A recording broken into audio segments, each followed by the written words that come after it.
donc je vais prendre la relève et en fait, quelque part, il y a vraiment une continuité dans l'ensemble des projets qu'on vous a présentés jusque-là. Là, le sujet, c'est usine 4.0, mais c'est aussi comment enseigner autrement pour des TP technologiques avec des technologies industrie du futur. Donc, je vais co-présenter ce projet avec donc, mon collègue Christian Gubian, mais vous allez voir qu'il y a un lien aussi, un lien peut se faire tout à fait avec le précédent outil qui vous a été présenté. Donc nous, en fait, en tant qu'organisme de formation, on se doit de répondre aux besoins actuels des entreprises et des territoires pour les compétences dont elles ont aujourd'hui besoin, mais on se doit aussi de penser aux compétences de demain et de préparer les futures générations. Et donc, très tôt, on a travaillé sur la thématique de l'industrie du futur. Et si on fait un petit coup d'œil dans le rétro rapide, donc là, aujourd'hui, on est le 11 décembre 2020, mais en fait, notre électrochoc, ça a été le Kunststoff 2013. Donc, Kunststoff, c'est le salon mondial de la plasturgie qui a lieu en Allemagne. Donc, c'était la première fois qu'on emmenait une délégation d'apprenants et très clairement, 2011, en Allemagne, l'industrie du futur, le 4.0, émergeait fortement. En France, on n'était pas encore trop à ça, mais c'est vrai qu'on s'est complètement immergé dans des nouvelles technologies. Et donc, on avait fait le choix, à partir de 2014, de lancer vraiment des actions fortes sur ce sujet en déjà ayant un premier challenge, c'était d'upgrader nos parcs techniques, nos 2 ateliers. Je remets le contexte. À cette époque-là, on n'avait pas eu d'investissement depuis de nombreuses années. Et donc, il y avait beaucoup de choses à reprendre si on voulait aller vers cette voie du 4.0. Je dirais l'escalier était assez long. Donc, on a pris le choix de commencer à développer des partenariats technologiques avec des offreurs de solutions qui sont spécialisés dans la plasturgie et complémentaires. Et en même temps, de commencer à travailler avec les industriels sur cette question-là en organisant régulièrement des journées techniques avec des conférenciers, des démonstrations sur cette thématique industrie du futur, ce qui nous a permis je dirais, d'aller un peu plus loin dans la réflexion, toujours accompagné des industriels. Et puis, il y a eu le coup d'accélérateur avec l'appel à projet porté par la région Normandie, donc, sur lequel, là, nous faisons la présentation. Donc, nous avons pu vraiment accélérer très fortement notre projet avec l'inauguration le 19 mars 2019 de notre nouvelle cellule connectée que nous avons pu acquérir grâce au projet. Et donc, on va vous présenter avec Christian ce que nous avons pu faire par rapport à cette cellule. Donc, dès l'appel à projet, en fait, dès qu'on a été retenu, ça a été inscrit dans les priorités de l'Institut, donc cette thématique usine numérique, pour bien inscrire cette dynamique dans la stratégie de l'Institut. La feuille de route, elle a été claire, ça a été déjà de mettre en place un système de veille et développer des collaborations, aussi bien avec les offreurs de solutions dans le cadre de partenariats qu'avec des pôles de compétitivité et autres qui ont pu alimenter nos réflexions sur 2 objectifs, à la fois les technologies et les compétences. Voilà, les technologies, quelles technologies on peut avoir aujourd'hui quand on travaille cette thématique de l'industrie 4.0. Donc, on a notamment participé à de nombreuses reprises aux tables rondes de la NAE, donc Normandie Aéronautique, qui a été Aéroespace, pardon, qui a beaucoup été acteur par rapport à cette thématique industrie du futur. Et puis, avec les entreprises, travailler sur la notion des compétences attendues. Et le nerf de la guerre, en tant qu'organisme de formation, c'est la question des financements. Donc, on a pris deux axes, développer toujours nos partenariats avec de la mise à disposition gratuite avec des fournisseurs qui sont fortement impliqués parce que conscients que nous formons des prescripteurs aussi de leur technologie. Et puis les financements donc issus de cet appel à projet, complétés par d'autres financements issus de la profession via la taxe d'apprentissage.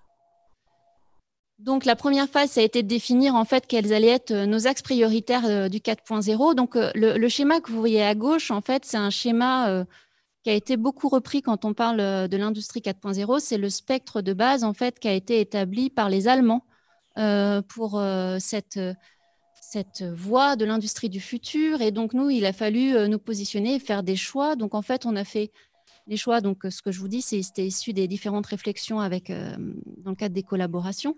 Donc, sur la communication intermachine, les capteurs et les mesures, contrôle et monitoring, la robotique et la simulation. Je vais laisser Christian vous présenter tout à l'heure la cellule. Mais ce qui est important de prendre en compte, c'est qu'en tant qu'OF, on a bien entendu l'impact technologique, mais aussi l'impact organisationnel et humain qu'on doit prendre en compte dans le contenu de nos formations. Donc là, je vais laisser la parole à Christian, puisque le 19 mars, on a pu inaugurer la cellule, et je vais laisser Christian présenter notre cellule connectée. Bien, merci, Émilie. Comme l'a dit Émilie, l'ISPA a investi dans cette cellule connectée, un concept type Industrie 4.0. Hein.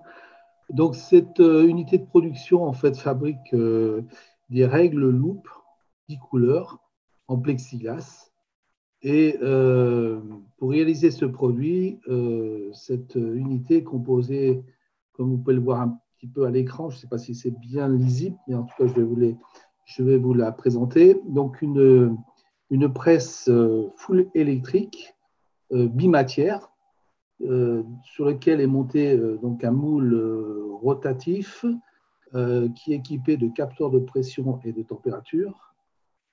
À l'arrière de la presse, nous avons un robot 6 axes, hein, et une unité de gravure laser qui nous permet, sur cette règle, de graver des graduations de notre logo, bien sûr, un QR code et une personnalisation de la règle. Je vais vous expliquer tout à l'heure, pour le QR code, quel est son rôle. En plus de ce système-là, donc une fois que la partie opérationnelle a été faite, derrière, on a des contrôles de vision caméra, hein, pour vérifier, la qualité du produit fini. Cet ensemble, ce produit est fabriqué à l'aide d'une matière qui est un peu particulière puisqu'elle est hygroscopique, donc elle est nécessaire d'avoir des systèmes d'étuvage et de dessiccation pour enlever l'humidité de la matière. Donc, elle est associée, ce système est associé aussi à nos cellules. Alors, le tout est piloté par ce qu'on appelle donc un Manufacturing Execution System, un MES, hein, qui est un logiciel de pilotage de production. Et ce qu'il faut bien comprendre de cette cellule, c'est que tous les périphériques en fait sont interconnectés via des protocoles de communication type Euromap, et tout est relié donc avec la machine et ce MES. Donc ce MES, lui, qu'est-ce qu'il fait? Il enregistre pour chaque pièce, un certain nombre de paramètres de production, hein. Donc aussi bien du séchage de la matière que jusqu'à la pression, les pressions, les températures à l'intérieur de l'outillage, hein. Donc ça c'est très important. Et aussi, chaque pièce est identifiée. Chaque pièce a un numéro d'identité, hein, où tous les paramètres de production sont récupérés et centralisés par ce MES, hein, et tous ces paramètres sont ensuite stockés sur un serveur interne à l'ISPA. Donc, ça veut dire quoi? Ça veut dire qu'on a une traçabilité de chacune des pièces, hein, et donc on peut retrouver tous ces paramètres de la pièce en question en flashant ce QR code dont je vous ai parlé précédemment, hein, et à partir de là, on peut remonter l'histoire de la pièce, hein. Alors, en deux phases. Une première phase, quand on flash le QR code, eh bien, on peut directement aller sur le site de notre institut. Alors là, je dirais surtout pour les gens, les visiteurs ou les gens qui viennent regarder un petit peu nos activités, hein, mais aussi derrière, avec un lien ou un identifiant et un mot de passe, eh bien, notamment les étudiants, hein, là c'est plus pour les étudiants, via un web service, peuvent récupérer en fait des paramètres de la pièce injectée, voire analyser toute une production qu'ils ont pu faire sur cette ligne connectée. Ce que je pourrais dire, c'est aussi le choix un petit peu de cette cellule. Il y a un certain nombre de points qui avaient été avancés à l'époque. Donc, c'est notamment avoir un peu plus de technicité au sein de notre institut. Faire de l'injection bimatière, c'est un petit peu quand même différent et plus compliqué que faire de l'injection monomatière. Nous avons une presse électrique, complètement électrique. Donc, ça veut dire aussi qu'on fait des économies d'énergie. Si on compare cette même presse électrique avec une presse hydraulique, on annonce jusqu'à 20-30% d'économie d'énergie. En plus, le moule que nous avons, il a un système de canaux chauds, donc c'est-à-dire qu'on vient directement injecter dans l'empreinte de la pièce, donc il n'y a pas de déchets. Donc là aussi, bien de matière. On a aussi, je dirais, lors de la gravure laser, il n'y a pas d'encre, donc il n'y a pas de résidus, il n'y a pas de choses nocives par rapport à l'environnement. Donc voilà, un petit peu, tous ces éléments ont été pris en compte lors de la sélection de cette cellule. Et donc, l'objectif final, c'est bien sûr d'avoir une traçabilité complète donc, de la pièce pour pouvoir remonter son histoire. Voilà, je laisse de nouveau la parole à Émilie. Donc, la base, cette cellule connectée a été la base et le préalable nécessaire en fait pour avancer sur notre projet Industrie 4.0. C'est la phase 1 puisque on peut peut-être dire, Christian, qu'en phase 2, en fait, l'objectif, c'est d'interconnecter différentes machines du parc existant pour coller aux réalités des industriels qui ne peuvent pas complètement changer leur parc aujourd'hui de production et de dire qu'on peut aller aussi dans la stratégie des petits pas vers le 4.0 en rendant communicants des technologies de production déjà existantes. Donc, ça sera le step 2, mais on n'y est pas encore. Déjà step 1. Donc voilà, donc par rapport à ces technologies-là, donc inauguration 19 mars 2019, vous comprenez bien qu'avec l'arrivée de nouvelles technologies, il a été important de penser aussi à la formation de nos équipes de formateurs. Et ça, c'est vraiment un point sur lequel il faut insister quand on est dans le retour d'expérience en tant qu'OF. C'est-à-dire que on se doit d'abord d'assimiler pédagogiquement l'ensemble des technologies avant de pouvoir les restituer et de faire monter en compétence d'autres personnes. Donc, en fait, il y a eu deux axes par rapport à notre projet. L'axe du milieu, pédagogie numérique, il a déjà été évoqué par d'autres tables rondes. Donc, ça, c'est Isabelle Denovion qui a fait monter en compétence les formateurs sur ce sujet-là. Et ensuite, sur la partie technologique, on a mis en place tout un programme de formation qui a été en fait un peu perturbé avec le confinement, mais on arrive à son terme là, juste avant Noël.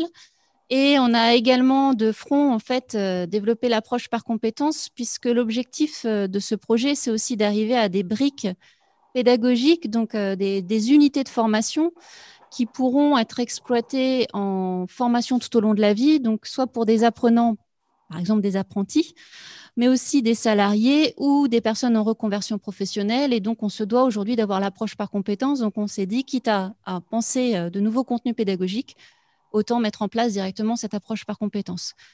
L'alerte, le point de vigilance, c'est le budget. On a eu la chance d'avoir un budget maîtrisé par rapport à l'ambition qu'on avait de faire monter en compétences nos formateurs, mais aussi parce qu'on a eu des partenaires qui ont aussi joué le jeu, faut l'admettre. C'est d'où l'intérêt aussi de développer des partenariats.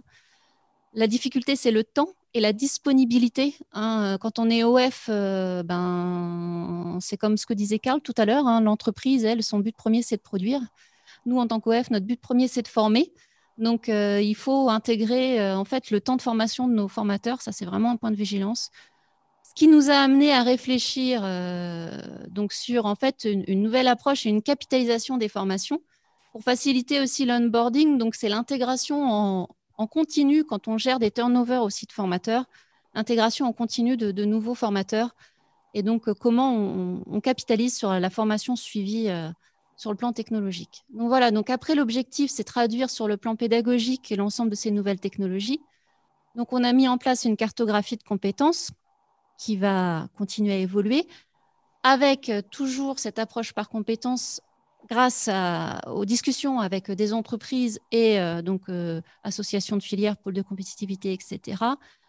Donc ça, c'est important. En repérant ce qui relève du cœur de métier, par exemple, toute la cellule connectée que vous a présentée Christian, on est vraiment sur le cœur de métier des technologies. Et ce que je disais tout à l'heure aussi, il n'y a pas que les technologies, il y a aussi l'impact organisationnel et humain du 4.0. Donc là, on est plus sur les compétences support et connexes.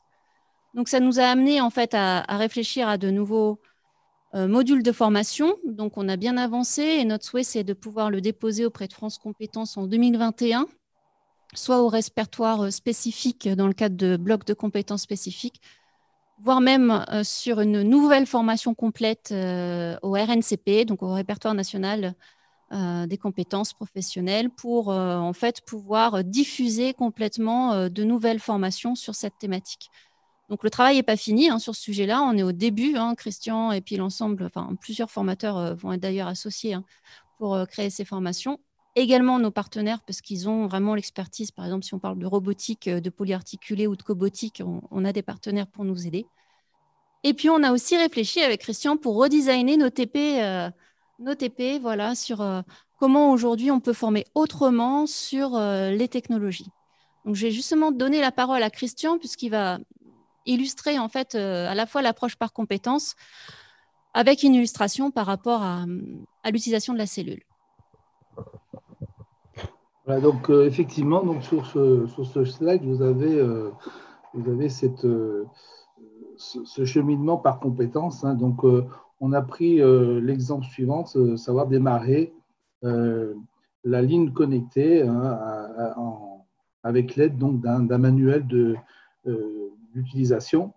Et donc là, sur ce focus, là, on a mis 5 compétences en avant. Une première compétence qui est sur préparer la matière. Et donc là, on va se servir d'un certain nombre d'outils numériques, notamment donc une base de données qu'on peut intégrer dans Moodle, un logiciel de gestion des stocks, des matériaux et des différents composants, du système de dessiccation pour étuver la matière, et puis bien sûr donc du MES qui est le point central de la cellule. Donc après, vous avez donc la compétence 2 qui est savoir lancer un ordre de fabrication.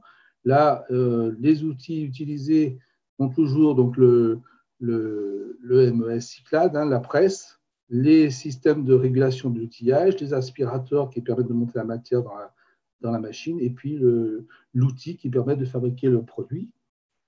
Une fois que l'EF est lancé, on va lancer notre robot articulé, 6 axes. Donc là, d'autres éléments vont venir s'ajouter à ceux précédemment cités, notamment par exemple tout ce qui est le contrôle qualité de notre produit. Ensuite, on peut mettre une autre compétence qui est personnaliser donc le produit en sortie de machine. Donc là aussi, on fait appel encore au même outil numérique qui est le MES, le système de gravure laser, et puis le robot c'est lui qui envoie la pièce sur la gravure laser. Et là, tout ça, bien sûr, va donner des informations. On va collecter des informations, des paramètres de production qui derrière vont être récupérés et puis analysés via donc, notre système MES, via notre système de caméra vision, les données capteurs. Et puis, donc, à la lecture de ce QR code qui est l'image, je dirais, de toute l'histoire de la production de la pièce, eh bien, on va pouvoir récupérer ces informations, les analyser, faire du big data sur une production, par exemple. Voilà, donc là, on a décliné, en fait, sur sur cette compétence globale qui est savoir lancer une production sur une machine connectée, 5 compétences bien identifiées qui, bien sûr, on retrouve sur notre cellule. Alors là, on est sur une vision synthétique à chaque fois des compétences, hein, parce qu'une compétence ne se résume pas en 3 mots. Donc, on a mis à chaque fois les débuts, hein, mais c'est l'idée, on est vraiment sur à la fois repérer la compétence visée et comment on arrive à cette compétence avec les outils, les modalités d'évaluation, etc. Donc, allez-y, j'aurai une question. Juste, du coup, ce que je vous disais, c'est qu'on a à la fois fait cette cartographie des compétences et on travaille donc sur le développement de nouvelles briques pédagogiques avec cette approche par compétences, ce que vient de présenter Christian. Et donc, on a aussi redesigné, l'idée, c'était aussi de repenser nos TP techniques. Là, on ne les a pas encore mis en œuvre, hein, clairement, parce que déjà, avec le confinement, c'est un peu compliqué. Mais on voulait vous montrer le prototype en fait, possible pour nos futurs TP techniques.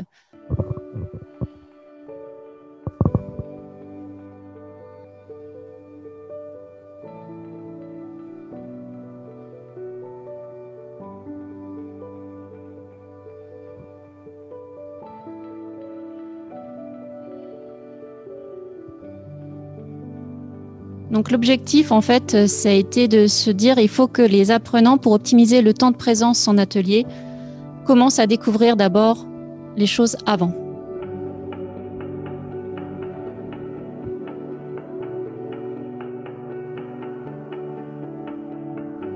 Et la pratique n'arrive qu'en phase 3.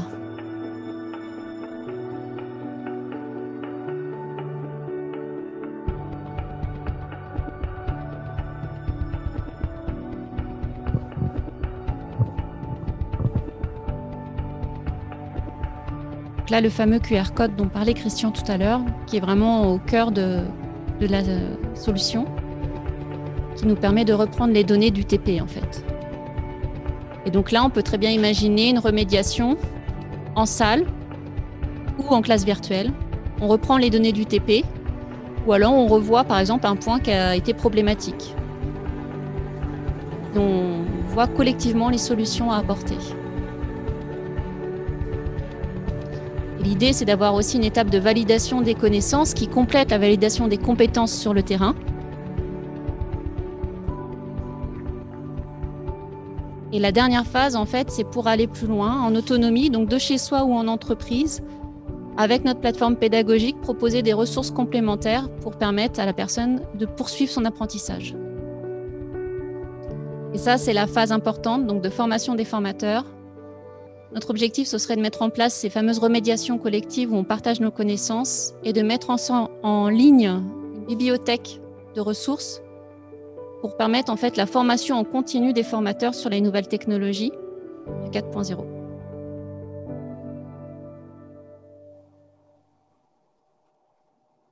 C'est un projet qui a mis du temps à être défini, c'est-à-dire, vous voyez bien, entre notre fameux Kunststoff 2013 et 2020, il y a eu 7 ans. Mais l'appel à projet, le projet qu'on a pu mener a été un véritable accélérateur pour pouvoir avoir les solutions technologiques, donc la cellule connectée, et ensuite mettre en place les réflexions pédagogiques associées. Donc là, j'ai eu un renfort précieux de la part de Christian, hein, qui a été un référent technique sur ce projet-là. Et donc, c'est vraiment important, je pense, pour un organisme de formation qui veut se lancer dans ce type de projet, de mettre en place ce type de binôme, en fait. Une personne qui ne va pas forcément être de la technique et une personne de la technique pour pouvoir compléter les compétences et l'approche, parce qu'en fait, on n'a pas forcément les mêmes approches et on peut complètement se compléter. Mais je laisse Christian peut-être faire lui aussi son retour d'expérience. Il y a eu de très bons échanges, on a bien progressé sur ce TP. Après, là, donc il faut l'expérimenter maintenant. Donc, j'ai un peu encore en phase de rodage, hein, avant de vraiment faire un transfert auprès des apprentis. Malgré tout, ce que je tiens à souligner, c'est que les apprentis ont déjà un petit peu travaillé sur cette cellule au travers de projets, notamment avec nos 3e année ingénieurs, qui ont amené leur pierre à l'édifice, notamment en créant le fameux manuel des procédures dont je vous ai parlé lors de l'exposé.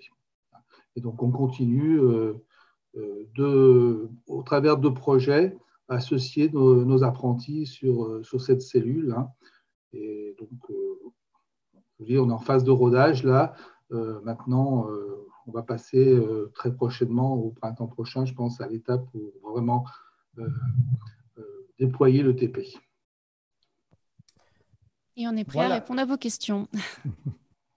Alors moi déjà, pour ceux qui en doutaient, j'ai retrouvé ma règle avec son petit QR code. Bon, par contre, je pense, vu que c'était un prototype, le document a dû changer de place et du coup, il me dit qu'il ne trouve pas le document. Bon, c'était vraiment le proto. Et pour faire revenir les personnes à l'ISPA. Voilà, tout à fait. Elle est toujours à portée de main. Je ne suis pas prêt de la casser, celle-là, en plus. Non, sérieusement, ce qui était intéressant, c'est qu'on a bien compris toute la démarche pédagogique avec les différentes phases là, que vous avez réexpliquées.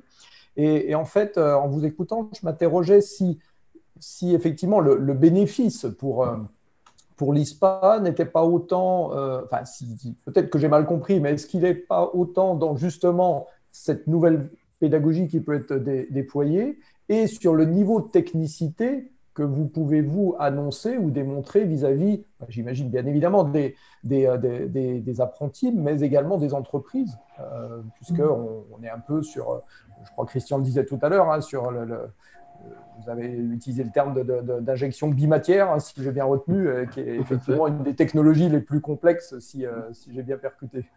Oui, tout à fait, vous avez entièrement raison. C'est une technologie assez compliquée. Hein. Donc, pour nous, ça a été un peu révolutionnaire, hein, tout ce projet, parce que, effectivement, jusqu'il y a de cela 2 ans, on n'était pas du tout sur ce type de processus. Ce projet il a été présenté à la Journée nationale de la plasturgie, donc, qui rassemblait beaucoup d'industriels. Donc, c'était en ligne, dématérialisé. Et c'est vrai que les échos ont été très favorables, autant sur le fond que la forme. C'est-à-dire que les attentes des industriels, c'est aussi d'aller vers ces nouvelles technologies et ils attendent les OF sur ça, parce qu'il va falloir adapter les compétences des salariés et préparer les compétences de demain à travers les apprenants, donc leurs apprentis, et aussi sur la forme de cette nouvelle approche, et de dire on peut aussi optimiser les temps de présence en formation et avoir quelque chose de plus flexible et permettre aussi un apprentissage sur de la technique. Alors du coup, je vous avoue qu'il va y avoir un énorme boulot de création, mais on met aussi à contribution nos partenaires qui vont nous mettre à disposition des ressources. Donc ça, c'est important, mais c'est la flexibilité en fait de la formation, c'est ce que recherche. Et là, on rejoint ce que disait Karl tout à l'heure, complètement. Tout à fait. Et là, vous avez le sentiment avec ce projet-là d'être on va dire, à minima à niveau, voire d'avoir une longueur d'avance sur les industriels en termes de technologie et de ne pas courir après, parce que c'est vrai que, alors peut-être moins dans votre domaine, je ne sais pas, vous me démentirez, mais quelquefois, c'est ce que l'on entend dans les centres de formation, de dire au niveau des technos, les industriels sont plus avancés que nous et on court un peu après, quoi. Alors, la majeure partie des entreprises de plasturgie, si on regarde la masse salariale, on est sur une moyenne inférieure à 40 salariés. Donc, on a des entreprises pour qui on est déjà sur une projection. L'escalier sera long pour eux, comme c'était pour nous le cas il y a encore quelques années.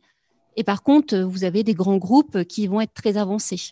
Je pense que ce qui est important, c'est d'être en 2020 complètement dans la démarche, d'avoir déjà complètement intégré ça pour qu'on puisse en fait être complètement opérationnel, à la fois ce que je disais pour l'adaptation des compétences. Demain, les compétences vont devoir changer. On ne va pas attendre les mêmes choses d'un technicien quand on regarde l'impact du prédictif, quand on regarde l'impact de l'analyse de la donnée. Aujourd'hui, c'est des choses qu'on n'a pas forcément dans nos formations actuelles. Et donc, ça va nous permettre de faire évoluer notre offre actuelle. Voilà. Alors, c'est sûr que par rapport à des gros groupes, vous avez des Plasticomium, des Thales qui sont déjà formatés avec des divisions spécifiques sur la thématique. Mais la majeure partie des industriels de la plasturgie, ce n'est pas le cas. Et les applications sur le plan purement pédagogique sont envisageables aussi bien en formation initiale qu'en formation continue? Complètement. C'est d'où l'approche par compétence. C'est pour ça qu'on a fait le choix tout de suite de partir sur la création des briques avec cette approche par compétences pour répondre à la logique FC et la logique FI. C'est-à-dire qu'on ne parle pas forcément de BTS, d'ingé, etc. On parle de compétences visées avec des niveaux de maîtrise qui vont varier selon les attendus de l'entreprise. D'accord.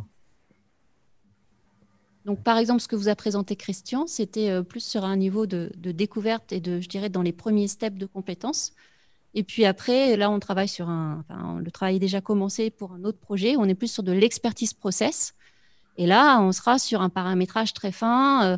En gros, on va passer de la conduite d'une Renault Mégane à l'approche Formule 1. Voilà.